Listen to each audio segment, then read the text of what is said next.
اور آج کی ایک تلخ حقیقت۔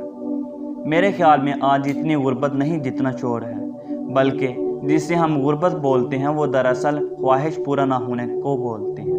ہم نے تو غربت کے وہ دن بھی دیکھے ہیں کہ اسکول میں تختی پر گاچی کے پیسے نہیں ہوتے تھے تو سہاگا لگایا کرتے تھے، پینسل کے پیسے نہیں ہوتے تھے تو سیل کا سکہ استعمال کرتے تھے، سلیٹ پر لکھنے کے لیے سلیٹ قلم کے پیسے نہیں ہوتے تھے تو استاد صاحب سے چاک مانگ لیتے تھے، اور اسکول کی یونیفارم عید پر خرید لیتے تھے۔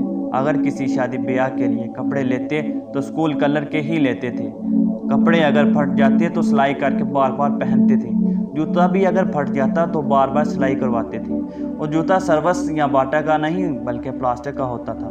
گھر میں اگر مہمان آ جاتا تو بستر اور چارپائی پڑوس سے مانگ لیا کرتے تھے۔ آج تو ماشاءاللہ ہر گھر میں ایک ایک ماہ کا سامان پڑا ہوتا ہے، مہمان تو کیا پوری بارات کا سامان موجود ہوتا ہے۔ آج تو اسکول کے بچوں کے ہفتے کے 7 دنوں کے 7 جوڑے استری کر کے ہر گھر میں رکھے ہوئے ہوتے ہیں، روزانہ نیا جوڑا پہن کر جاتے ہیں۔ آج اگر کسی کی شادی پہ جانا ہو تو مہندی، بارات اور ولیمے کے لیے الگ الگ کپڑے اور جوتے خریدے جاتے ہیں۔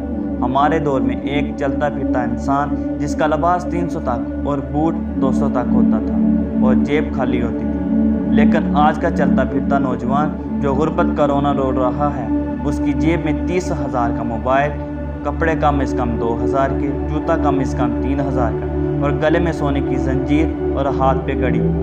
غربت کے دن تو وہ تھے جب گھر میں بتی جلانے کے لیے تیل نہیں ہوتا تھا تو روئی کو سرسوں کے تیل میں ڈبو کر جلا لیتے تھے۔